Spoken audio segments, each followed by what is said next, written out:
Halo semuanya, kami dari kelompok 3 akan membahas tentang pengauditan siklus pembelian dan pelunasan utang. Sebelumnya, izinkan kami memperkenalkan diri terlebih dahulu.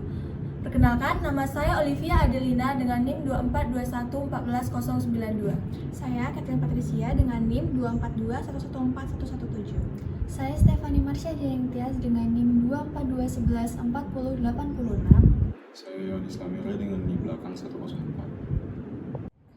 Jadi, tujuan utama pengauditan pada siklus pembelian dan pembayaran audit adalah untuk menilai apakah akun-akun yang dipengaruhi oleh pembelian barang dan jasa dan juga pengeluaran kas atas pembelian tersebut sudah disajikan secara wajar dan sesuai dengan standar akuntansi keuangan.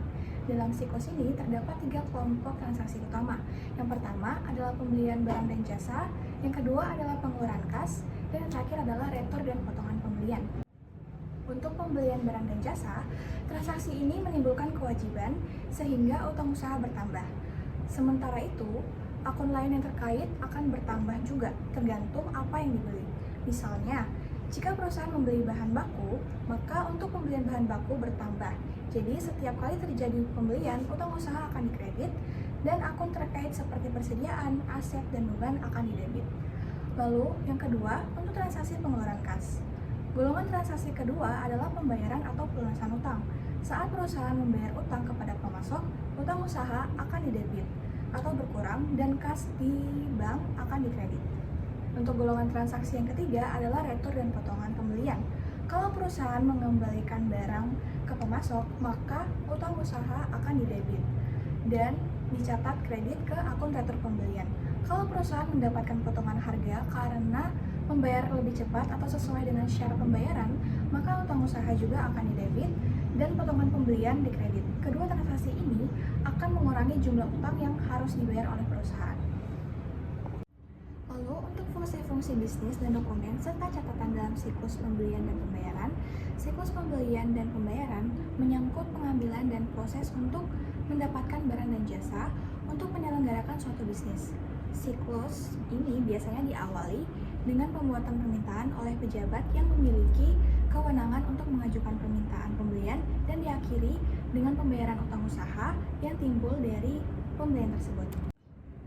Lalu terdapat golongan transaksi pembelian dengan akun yang terdiri dari persediaan, properti, peralatan, aset tetap lainnya, beban dibayar di muka, utang usaha, utang pabrik, utang penjualan, dan utang administrasi dengan fungsi bisnisnya yaitu pembelian order pembelian, penerimaan barang dan jasa, dan pengakuan utang, serta dokumen dan catatan berupa permintaan pembelian, order pembelian, laporan penerimaan barang dan jasa, faktor dan penjual, memo debat, voucher, file transaksi pembelian, jurnal pembelian, master file utang usaha, daftar utang usaha, dan laporan dari pemasok. Lalu, yang kedua adalah pengeluaran kas dengan akun yang berisi dengan kas di bank untuk pengeluaran kas, utang usaha, dan juga potongan pembelian yang memiliki fungsi yaitu pembayaran dan pencatatan pengeluaran kas dengan dokumen yaitu cek pembayaran, file transaksi pengeluaran kas, dan jurnal pengeluaran kas. Lalu ada pembuatan order pembelian. Pengajuan permintaan untuk membeli barang atau jasa oleh pejabat perusahaan adalah kegiatan awal siklus ini. Dokumen-dokumen lazim yang digunakan meliputi: yang pertama ada permintaan pembelian. Formulir permintaan pembelian digunakan untuk meminta barang dan jasa oleh perusahaan yang diberi kewenangan untuk mengajukan permintaan pembelian, misalnya kepala gudang dan kepala departemen produksi. Lalu ada order pembelian. Order pembelian adalah dokumen yang digunakan untuk memesan barang dan jasa dari pemasok. Dokumen ini berisi deskripsi, kuantitas, dan entitas lain yang berhubungan dengan barang dan jasa yang digunakan perusahaan untuk dibeli dan seringkali digunakan untuk menunjukkan persetujuan pembelian. Penerimaan barang dan jasa. Penerimaan barang dan jasa oleh perusahaan dari pemasok adalah saat yang paling kritis dalam siklus ini karena saat ini oleh kebanyakan perusahaan dipakai pertama kali untuk mengakui pembelian dan utang yang bersangkutan. Lalu ada pengakuan kewajiban atau utang. Pengakuan kewajiban yang tepat atas barang dan jasa yang telah diterima menuntut adanya pencatatan yang tepat dan akurat. Pencatatan pertama kali mempengaruhi laporan keuangan dan pengeluaran kas yang sesungguhnya. Lalu ada faktor dari pemasok. Faktor dari pemasok adalah dokumen yang diterima dari penjual dan menunjukkan jumlah yang terutang yang berasal dari pemberian barang dan jasa.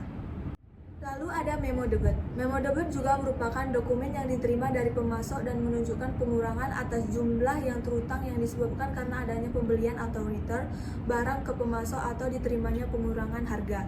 Lalu ada voucher.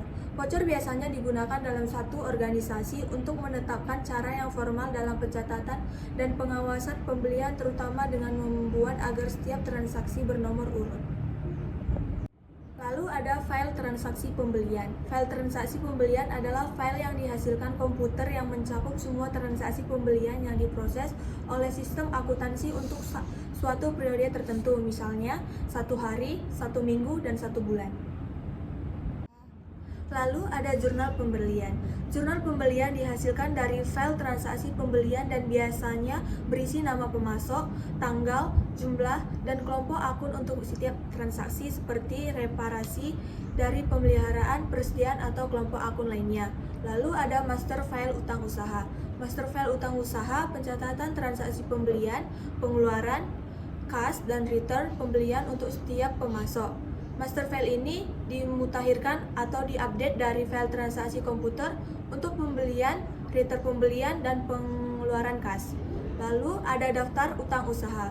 Sesuai dengan namanya, daftar utang usaha berisi daftar jumlah yang terutang kepada masing-masing pemasok atau untuk setiap faktur atau voucher pada suatu saat tertentu. Lalu ada laporan dari pemasok atau vendor statement. Laporan dari pemasok adalah dokumen yang dibuat oleh pemasok setiap akhir bulan dan menunjukkan saldo awal pembelian, return pembelian, dan pembayaran ke kas pemasok tersebut serta saldo akhir. Lalu kita masuk ke pengolahan dan pencatatan pengeluaran kas. Pada kebanyakan perusahaan, pembayaran untuk pembelian barang dan jasa merupakan aktivitas yang signifikan. Dokumen-dokumen yang berkaitan dengan proses pembayaran yang akan diperiksa auditor meliputi yang pertama ada cek. Dokumen ini biasa digunakan untuk pembayaran pembelian pada saat kewajiban jatuh tempo. Banyak perusahaan menggunakan komputer untuk menyiapkan cek berdasarkan informasi yang tercantum dalam file transaksi pembelian pada saat barang dan jasa diterima. Lalu ada file transaksi pengeluaran kas. File ini dihasilkan komputer yang meliputi seluruh transaksi pengeluaran kas yang diolah sistem akuntansi untuk suatu periode tertentu, mungkin per hari, per minggu, dan per bulan. Lalu yang terakhir ada jurnal pengeluaran kas. Ini adalah daftar atau laporan yang dihasilkan dari file transaksi pengeluaran kas yang mencakup seluruh transaksi pada suatu periode waktu tertentu. Baik, saya akan menjelaskan tentang metodologi perancangan pengujian pengendalian dan pengujian substantif golongan transaksi, khususnya dalam siklus pembelian dan pembayaran. Siklus ini dibagi menjadi dua bagian besar. Yang pertama adalah pengujian pembelian yang mencakup order pembelian, penerimaan barang dan jasa, sampai dicatat sebagai utang. Yang kedua adalah pengujian pengeluaran kas, yaitu ketika perusahaan melakukan pembayaran kas dan dicatat dalam pembukuan. Langkah awal yang dilakukan auditor adalah memahami dulu bagaimana pengendalian internal perusahaan berjalan. Caranya adalah bisa dengan mempelajari alur kerja perusahaan, mengecek daftar pertanyaan tentang kontrol internal, dan menelusuri contoh transaksi dari awal sampai akhir. Setelah itu, auditor menilai beberapa aspek penting. Yang pertama, apakah pembelian sudah mendapat otorisasi atau persetujuan resmi? Yang kedua, apakah ada pemisahan tugas antara orang yang memegang aset dengan yang mencatat transaksi? Selanjutnya yang ketiga, apakah pencatatan dilakukan tepat waktu dan dicek kembali oleh pihak lain? Dan keempat, apakah pengeluaran kas dilakukan dengan persetujuan yang sah dan didukung dengan dokumen yang lengkap? Selanjutnya, auditor menentukan seberapa banyak pengujian yang harus dilakukan.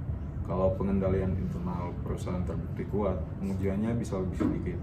Namun apabila pengendaliannya lemah, auditor perlu melakukan pengujian yang lebih rinci dan lebih banyak sampel transaksi. Nah, dalam pengujian transaksi pembelian ada 4 tujuan utama. Yang pertama, memastikan keterjadian, yaitu transaksi yang dicatat benar-benar ada. Yang kedua, kelengkapan, supaya semua transaksi yang terjadi sudah masuk dalam catatan. Ketiga yaitu ketelitian, agar jumlah atau angka yang dicatat benar. Dan yang terakhir keempat, penggolongan, supaya transaksi masuk ke akun yang tepat, misalnya dibedakan antara pembelian persediaan dan pembelian aset tetap. Jadi secara sederhana itu metodologi ini membantu auditor memastikan bahwa transaksi dalam siklus pembelian dan pembayaran benar, lengkap, dicatat dengan teliti dan sesuai dengan aturan-aturan. Berikutnya adalah metodologi untuk perancangan pengujian rinci saldo untuk utang usaha.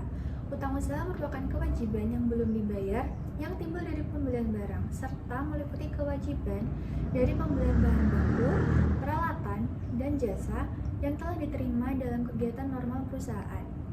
Utang usaha harus dibedakan dari utang biaya dan kewajiban utang bunga.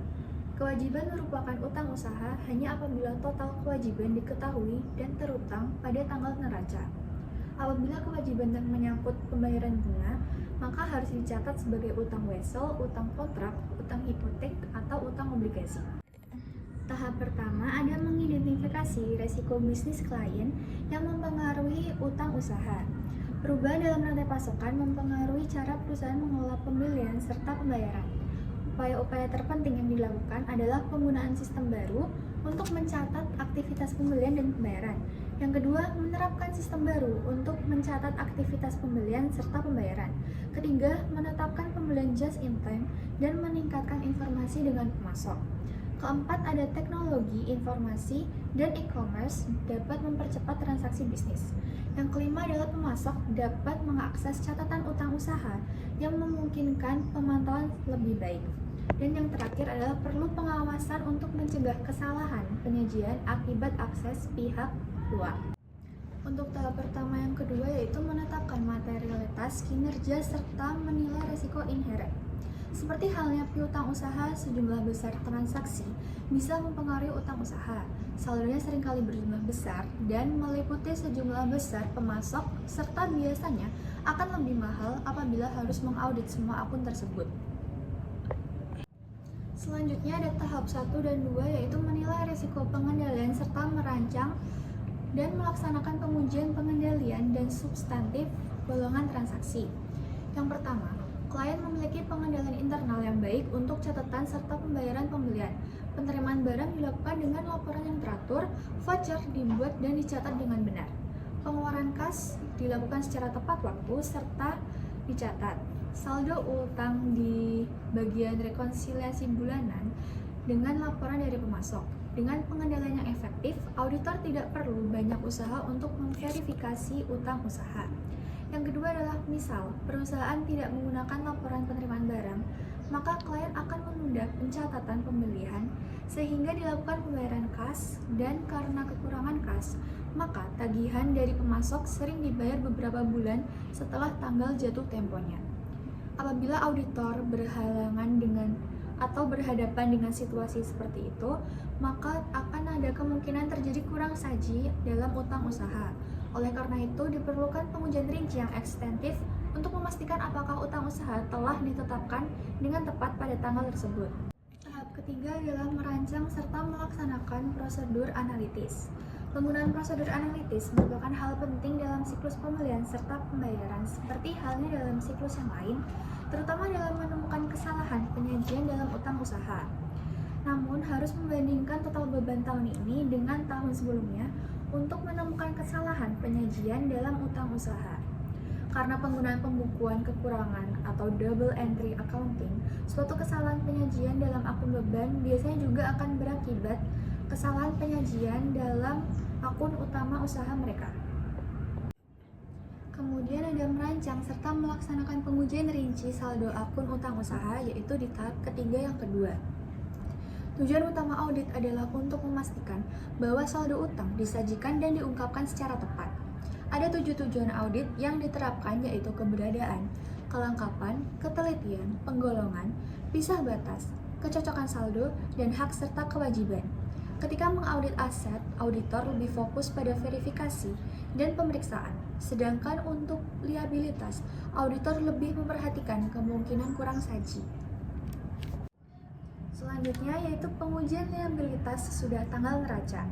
Yang pertama adalah memeriksa dokumen pendukung untuk pengeluaran kas sesudah tanggal neraca. Auditor memeriksa dokumen untuk pengeluaran kas setelah tanggal neraca untuk melihat apakah pembayaran itu untuk utang periode yang diperiksa.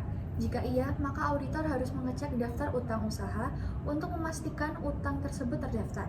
Kemudian yang kedua yaitu, periksalah dokumen pendukung untuk faktur tagihan yang belum dibayar sampai beberapa minggu setelah akhir tahun.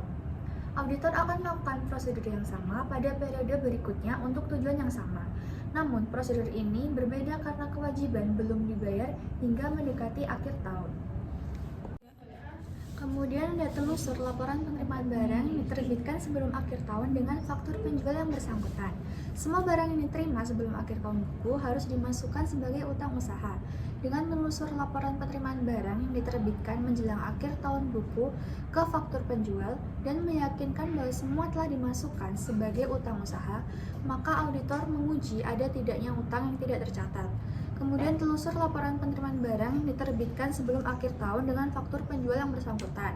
Semua barang yang diterima sebelum akhir tahun buku harus dimasukkan sebagai utang usaha. Dengan menelusur laporan penerimaan barang yang diterbitkan menjelang akhir tahun buku ke faktur penjual dan meyakinkan bahwa semua telah dimasukkan sebagai utang usaha, auditor menguji ada tidaknya utang yang tidak dicatat. Selanjutnya yaitu telusur laporan dari pemasok yang menunjukkan saldo terutang ke daftar saldo utang usaha. Apabila klien menyimpan arsip laporan bulanan dari pemasok, maka auditor dapat menelusuri setiap laporan yang menunjukkan saldo terutang pada setiap tanggal ke daftar utang usaha untuk memastikan telah dimasukkan sebagai utang usaha. Dan yang terakhir adalah pengiriman konfirmasi kepada pemasok yang memiliki hubungan bisnis dengan klien. Selanjutnya yaitu pengujian pisah batas. Pengujian pisah batas dilakukan untuk menentukan apakah transaksi yang dibukukan beberapa hari sebelum dan beberapa hari sesudah tanggal neraca telah dibukukan pada periode yang tepat. Lalu ada ukuran sampel, yaitu pembahasan tentang pengujian rinci atas saldo utang usaha di atas dititik beratkan pada prosedur-prosedur audit yang lazim dilakukan.